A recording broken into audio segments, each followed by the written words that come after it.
Hello students, welcome back to my channel Shubham lecturer. Student, आज का ये वीडियो क्लास 12 हिंदी का एक बहुत ही इंपॉर्टेंट वीडियो है और ये वीडियो उन सभी स्टूडेंट्स के लिए इंपॉर्टेंट है जो 12th में हैं और जिनको इस बार 2023 बोर्ड एग्जाम देना है। देखिए स्टूडेंट, बोर्ड एग्जाम बहुत ज़्यादा नज़दीक आ चुका है।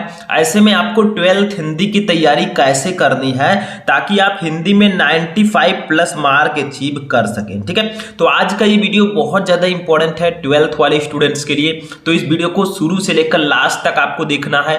वीडियो को लाइक कर देना है, चैनल पर नया चैनल को सब्सक्राइब कर लेना है ताकि ऐसे ही और भी इंपॉर्टेंट वीडियोज आपको टाइम टू टाइम मिलते रहें। तो आज के इस वीडियो में हम क्लास 12 हिंदी के उन सभी महत्वपूर्ण प्रश्नों को उत्तर के साथ, प्रश्नों को आंसर के साथ पढ़ेंगे जो आपके बोर्ड एग्जाम में हमेशा आते हैं और इस बार भी आएंगे। ठीक है, तो इस वीडियो में हम 12th हिंदी के 7 टॉपिक्स को एक ही वीडियो में पढ़ेंगे। वो 7 टॉपिक कौन कौन से होंगे? देखिए, फर्स्ट है आपका मुहावरे एवं लोकोक्तियां, सेकंड है संधि विच्छेद, थर्ड है विभक्ति और वचन, फोर्थ है शब्द युग्म, फिफ्थ है शब्द अर्थ, 6 नंबर है अनेक शब्दों के लिए एक शब्द और लास्ट टॉपिक हमारा है वाक्य संशोधन। ठीक है, तो एक एक टॉपिक के हम 3 क्वेश्चन पढ़ेंगे। 7 टॉपिक है, 21 क्वेश्चन पढ़ेंगे। अब ऐसे ही आप अगर 21 क्वेश्चन करके कई वीडियोस देख लेते हैं, आपका जो व्याकरण का नंबर है वो एकदम क्लियर हो जाएगा। लेकिन आपको ज़्यादा से ज़्यादा पढ़ना होगा क्योंकि अब आपके पास समय नहीं है कि आप टाइम को वेस्ट करें, क्योंकि अगर इन 2 महीने 3 महीने में आपने पढ़ लिया, आप बोर्ड एग्जाम में टॉपर बनकर निकलेंगे। ठीक है, तो चलिए स्टार्ट करते हैं आज का ये इंटरेस्टिंग वीडियो। सबसे पहला टॉपिक हम पढ़ेंगे मुहावरे एवं लोकोक्तियां। चलिए देखते हैं। तो देखिए स्टूडेंट, हमारा फर्स्ट टॉपिक है मुहावरे एवं लोकोक्तियां। ठीक है, इसमें आपको करना क्या होता है, जैसे दिया गया है फर्स्ट क्वेश्चन, कीचड़ उछालना। ठीक है, तो आपको इसका अर्थ लिखकर वाक्य प्रयोग करना होता है। ठीक है, तो इसका अर्थ होगा, कीचड़ उछालना का अर्थ होगा दोष लगाना। ठीक है, क्या होगा? दोष लगाना। अब देखिए, दोष लगाना तो इसका अर्थ होगा, लेकिन यहां पर एक प्यारा सा हेडिंग डालेंगे हम, वाक्य प्रयोग। यहां पर हेडिंग रहेगा वाक्य प्रयोग, क्योंकि आपको अर्थ लिखकर वाक्य प्रयोग करना होगा। अब मैं तो यहाँ पर आपको साथ साथ बता रहा हूँ ताकि कोई प्रॉब्लम ना हो, और ये जो मैं ग्रीन और ये सब पेन यूज कर रहा हूँ आपको नहीं करना है। तो देखिए, तुम, ठीक है, तुम एक साधु पुरुष, तुम एक साधु पुरुष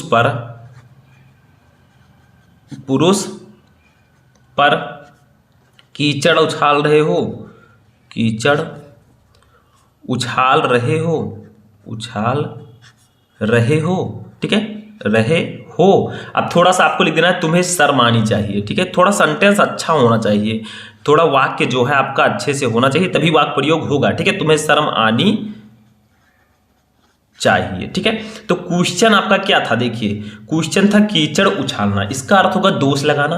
वाक्य प्रयोग जब हम करेंगे तो ये क्वेश्चन इस वाक्य में आना चाहिए। तो तुम एक साधु पुरुष पर कीचड़ उछाल रहे हो, तुम्हें शर्म आनी चाहिए। ठीक है, तो देखिए, जो कीचड़ उछालना है वो इस वाक्य में आ चुका है, यानी कि वाक्य प्रयोग आपका हो चुका है।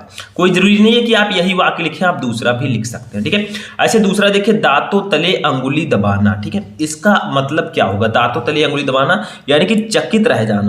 ठीक है, चकित रह जाना। ठीक है, सरप्राइज जिसको हम बोलते हैं इंग्लिश में। ठीक है, थोड़ा इंग्लिश भी जानिए। वाक्य प्रयोग अब हम करेंगे इसका, वाक्य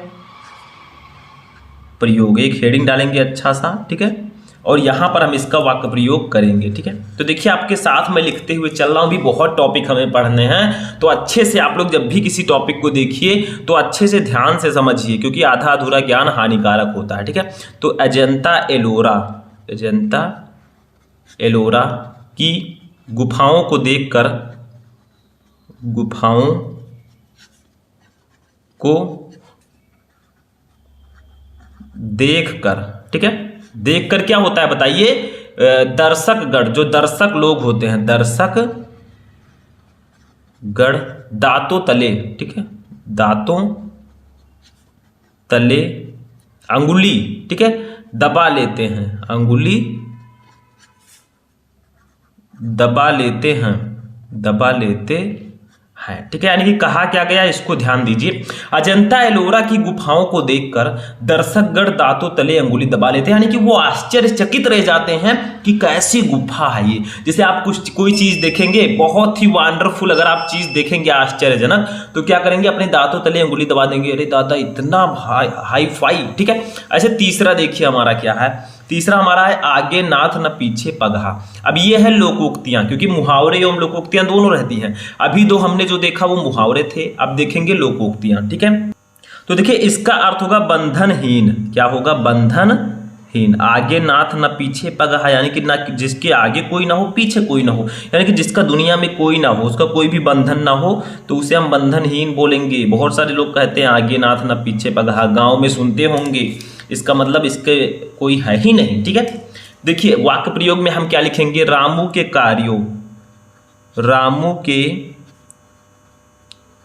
कार्यों का अनुसरण मत करो, का अनुसरण मत करो। ठीक है, रामू के कार्यों का अनुसरण मत करो, क्योंकि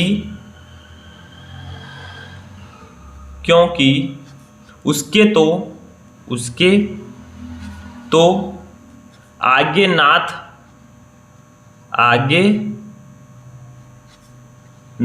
मैं थोड़ा जल्दी लिख रहा हूं, आपको राइटिंग से लिखना है। ठीक है, आगे नाथ न पीछे पगहा। ठीक है, आगे नाथ न पीछे पगहा। ठीक है, लेकिन तुम्हारे साथ तो ऐसा नहीं है, लेकिन तुम्हारे साथ तो ऐसा नहीं है, तो ऐसा नहीं है, यानी कि सभी लोग ऐसे नहीं होते कि उनके आगे नाथ न पीछे पगहा, यानी कि आगे भी कोई नहीं है पीछे भी कोई नहीं है। तो रामू के कार्यों का अनुसरण मत करो, क्योंकि उसके तो ना आगे नाथ न पीछे पगहा, लेकिन तुम्हारे साथ तो ऐसा नहीं है। ठीक है, यानी कि उसके कार्यों का अनुसरण मत करो, उसके आगे पीछे कोई नहीं है, लेकिन तुम्हारे तो है, परिवार है। ठीक है, ऐसे देखिए अब हम आते हैं नेक्स्ट टॉपिक पर, क्योंकि 3 क्वेश्चन हमने देखे मुहावरे एवं लोकोक्तियों का। अब देखते हैं संधि विच्छेद। संधि विच्छेद में आपको कुछ नहीं करना होता, जो सही वाला संधि विच्छेद होता है उसको चूज करके लिखना होता है। जैसे देखिए तथैव का संधि विच्छेद है, तथैव का सही संधि विच्छेद क्या होगा? का है तथ धन एव, खा है तथा धन बेव, गा है तथा धन एव, घा है तथा धन एव। तो इसका राइट आंसर होगा ऑप्शन नंबर गा, तथा धन एव। ठीक है, आ और ए मिलकर आय बना लेते हैं। ठीक है, तो ये आपका राइट आंसर होगा। तो ऐसे ही सही ऑप्शन जो है उसको आपको चुनकर लिखना होगा और कुछ नहीं करना। ठीक है, तो इसको नोट कर लीजिए। चलिए नेक्स्ट देखते हैं। अब देखिए सेकंड वाला हमारा है प्रत्यर्पण का संधि विच्छेद है। प्रत्यर्पण का सही संधि विच्छेद क्या होगा? का है प्रतिधन अर्पण, खा है प्रतिधन पर्ण, गा है परधन अतिपर्ण और घा है प्रत्यधन पर्ण। तो बहुत सारे लोग इसमें कंफ्यूज हो जाएंगे, तो ये का वाला ऑप्शन राइट होगा। ठीक है, ये आपका ऑप्शन राइट होगा, प्रतिधन अर्पण। तो ऐसे ही अगर आप ज्यादा से ज्यादा क्वेश्चन पढ़ेंगे, इन सब क्वेश्चन को चुटकियों में सॉल्व कर देंगे। तीसरा देखिए रामावतारा का संधि विच्छेद है। रामावतारा का सही संधि विच्छेद क्या है? का है रामाधन वतारा, खा है रामाव धन तारा, गा है राम धन अवतारा, घा है राम धन वतारा। तो इसका राइट आंसर होगा ऑप्शन नंबर गा, राम धन अवतारा। क्योंकि राम में देखिए आ छिपा है, छोटा आ, यहां पर छोटा आ ऑलरेडी है, छोटा मिलकर क्या बनाएंगे? बड़ा आ बनाएंगे, तो रामावतारा हो जाएगा। बस कुछ नहीं है। 3 क्वेश्चन हमने देखे संधि विच्छेद के, तीनों इंपॉर्टेंट हैं, सभी को नोट कर लीजिएगा। अब आते हैं विभक्ति और वचन पर। विभक्ति और वचन में आपको विभक्ति और वचन पहचानना होगा कि कौन सी विभक्ति है, इसमें कौन सा वचन है। जैसे देखिए फर्स्ट है आत्मानव। आत्मानव में कौन सी विभक्ति है, कौन सा वचन है? ये अव का मात्रा लगा है। ठीक है, का है तृतीय विभक्ति बहुवचन, खा है द्वितीय विभक्ति द्विवचन, गा है षष्ठी विभक्ति द्विवचन और घा है पंचमी विभक्ति एकवचन। तो इसका राइट आंसर होगा ऑप्शन नंबर खा, द्वितीय विभक्ति द्विवचन। यानी कि आत्मानव में द्वितीय विभक्ति है, ये द्विवचन है, तो खा वाला ऑप्शन राइट होगा। ऐसे दूसरा देखिए नामसु। नामसु में कौन सी विभक्ति है, कौन सा वचन है? का है तृतीय विभक्ति एकवचन, खा है द्वितीय विभक्ति बहुवचन, गा है पंचमी विभक्ति द्विवचन, घा है सप्तमी विभक्ति बहुवचन। तो इसका राइट आंसर हो जाएगा ऑप्शन नंबर घा, सप्तमी विभक्ति बहुवचन। तो ऐसे ही आपको चूज करना होगा। बहुत सारे क्वेश्चन मैं आपको बताता हूं, क्योंकि इसको आप याद नहीं कर सकते जब तक आप लोग लगातार क्वेश्चन नहीं सॉल्व करेंगे, कुछ समझ में नहीं आने वाला। तो ऐसे ही आप लोग करते रहिए। चलिए तीसरा देखते हैं। अब देखिए तीसरा हमारा है नामनो। नामनो में कौन सी विभक्ति है, कौन सा वचन है? का है द्वितीय विभक्ति बहुवचन, खा है षष्ठी विभक्ति द्विवचन, गा है पंचमी विभक्ति बहुवचन, घा है सप्तमी विभक्ति बहुवचन। तो इसका राइट आंसर होगा ऑप्शन नंबर खा, षष्ठी विभक्ति द्विवचन। ठीक है, नामनोह में षष्ठी विभक्ति है और ये द्विवचन है। बस यही आपका राइट आंसर होगा। तो इसमें कुछ करना नहीं है, आपको विभक्ति और वचन चूज करना है, बस आपका आंसर आ जाएगा। 3 नंबर आपको इसके 2 नंबर 3 क्वेश्चन मैंने बताया। ठीक है, अब आते हैं शब्द युग्म पर। इसको समझना होगा। शब्द युग्म का मतलब 2 शब्दों का जोड़ा, नाम से स्पष्ट है। जैसे देखिए सुगंध सौगंध, आपको इसका सही अर्थ बताना है कि सुगंध का अर्थ क्या होगा, सौगंध का अर्थ क्या होगा। दोनों जो पहले उसका अर्थ पहले होगा, जो बाद में उसका अर्थ बाद में होगा। तो देखिए का है सुवास और दुर्गंध, खा है तोता और तोते का बच्चा, गा है महक और सफत, गा है अंधा तोता और सैकड़ों खुशबू। तो इसका राइट आंसर होगा ऑप्शन नंबर गा, महक और शपथ। ठीक है, सुगंध का मतलब होता है महक, सभी को पता है, ये बच्चा कर दीजिएगा। ठीक है, और शपथ सौगंध का मतलब होता है शपथ। तो महक और शपथ इसका राइट आंसर होगा। तो याद रखिएगा, जो पहले उसका अर्थ पहले होगा, जो बाद में उसका अर्थ बाद में होगा। अच्छा दूसरा देखिए कर्म क्रम, इसका राइट आंसर क्या होगा, सभी को पता है। का है धर्म और कर्म, खा है काम और आरंभ, गा है कार्य और क्रम, खा है काम और सिलसिला। तो इसका राइट आंसर हो जाएगा ऑप्शन नंबर घ, काम और सिलसिला। ठीक है, कर्म का मतलब काम, क्रम का मतलब सिलसिला, तो काम और सिलसिला इसका राइट आंसर होगा। अच्छा तीसरा देखिए अनुभव अनुभूति, इसको समझना होगा। का है व्यवहार रहित ज्ञान और अव्यवहार रहित ज्ञान। ठीक है, खा है व्यवहार से प्राप्त आंतरिक ज्ञान और चिंतन से प्राप्त आंतरिक ज्ञान। ठीक है, और गा है अल्पकालिक ज्ञान और दीर्घकालिक ज्ञान। ठीक है, और घा है व्यवहारिक ज्ञान और अव्यवहारिक ज्ञान। तो इसका राइट आंसर होगा ऑप्शन नंबर खा। ठीक है, व्यवहार से प्राप्त ज्ञान, अनुभव का मतलब होता है व्यवहार से प्राप्त आंतरिक ज्ञान। ठीक है, इसके पास अनुभव है, यानी कि बहुत पुराना ज्ञान इसके पास है। और अनुभूति का मतलब होता है चिंतन से प्राप्त आंतरिक ज्ञान। ठीक है, तो ये इसका राइट आंसर होगा। बस 3 मैंने इसका भी बता दिया, ये भी बहुत सिंपल सा है। इसमें भी जो पहले उसका अर्थ पहले, जो बाद में उसका अर्थ बाद में। ठीक है, बस कुछ नहीं करना। चलिए नेक्स्ट टॉपिक देखते हैं। नेक्स्ट टॉपिक हमारा है शब्द अर्थ। शब्द अर्थ का मतलब क्या होता है बताइए, अनेकार्थी शब्द। जैसे आप लोग पढ़ते थे अनेकार्थी शब्द, पर्यायवाची शब्द, यानी कि एक ही शब्द के कई अर्थ, एक ही शब्द के कई नाम, उसी को हम बोलते हैं शब्द अर्थ। जैसे देखिए पत्र, पत्र को हम बोलते हैं पत्ता भी बोलते हैं। ठीक है, उसके बाद में चिट्ठी भी बोलते हैं, चिट्ठी आई है चिट्ठी आई है। ठीक है, पंख भी बोलते हैं। तो पत्र को 2-3 नामों से जानते हैं, पत्ता, चिट्ठी, पंख। ठीक है, तो इसके कई नाम है, इसके कई अर्थ हैं, वही हमें लिखना होता है। जैसे देखिए विहंग, विहंग को हम बोलते हैं पक्षी भी बोलते हैं, पक्षी को विहंग बोलते हैं।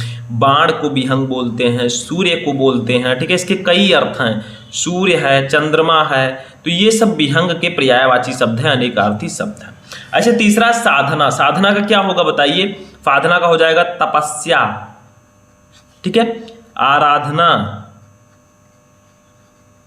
आराधना और उपासना। ठीक है, ये साधना का पर्यायवाची शब्द होगा। तो बस इसमें कुछ नहीं करना है, एक ही शब्द के कई अर्थ होते हैं, वही हमें लिख देना है। 2 नंबर क्लियर। ठीक है, ऐसे अनेक शब्दों के लिए एक शब्द पर आते हैं। नेक्स्ट टॉपिक, इसमें आपको अनेक शब्द के लिए एक शब्द चुनना है। जैसे देखिए जो केवल फल खाकर रहता हो, उसे एक शब्द में क्या कहेंगे हम, फलाहारी।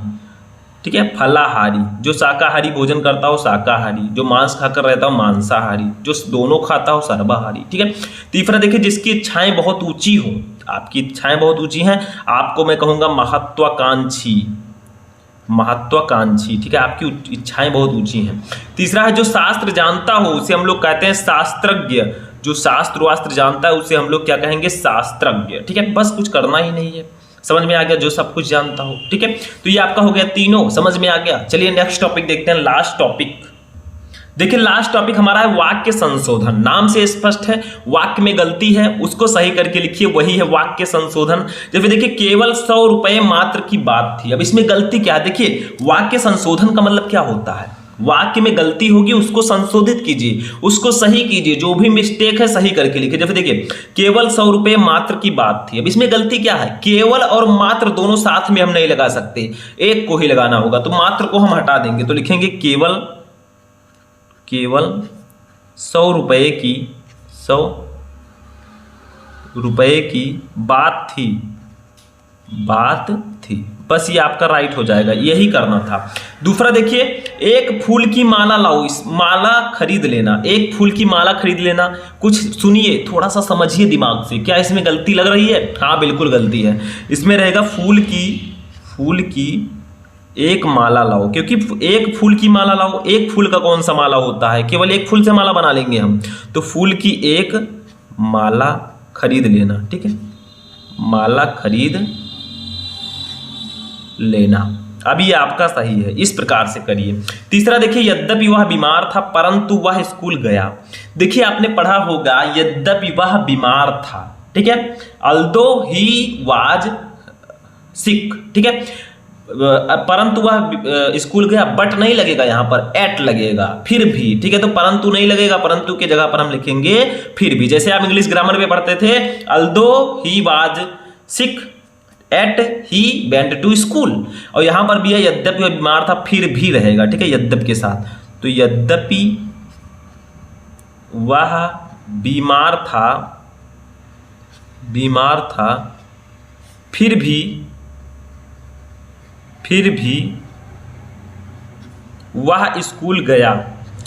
वह स्कूल गया, ठीक है। तो यद्यपि वह बीमार था फिर भी वह स्कूल गया, तो यहां पर हम फिर भी कर देंगे, बस हमारा हो जाएगा। तो आज का ये वीडियो बहुत ज़्यादा इंटरेस्टिंग था। मैंने आपको बताया बहुत सारे ऐसे टॉपिक, बहुत सारे इंपॉर्टेंट टॉपिक जो आपके बोर्ड एग्जाम के लिए बहुत ज़्यादा इंपॉर्टेंट है, ठीक है। तो इस वीडियो में हमने क्या पढ़ा, हमने 7 टॉपिक पढ़ लिया, मुहावरे, लोकोक्तियां, संधि विच्छेद, विभक्ति और वचन, शब्द युग्म, शब्द अर्थ, अनेक शब्दों के लिए एक शब्द और वाक्य संशोधन। 7 टॉपिक पढ़े, 21 क्वेश्चन पढ़े। आप कमेंट बॉक्स में बताइए इन 21 क्वेश्चन में से कितने क्वेश्चन आपको पहले से पता थे और कितना अच्छा लगा आपको वीडियो को लाइक कर दीजिएगा, चैनल पर नए चैनल को सब्सक्राइब कर लीजिएगा ताकि सभी वीडियो आपको टाइम से मिलते रहें। चलिए हम मिलते हैं किसी नेक्स्ट वीडियो में नेक्स्ट टॉपिक के साथ, तब तक आप लोग अपनी तैयारी करते रहें।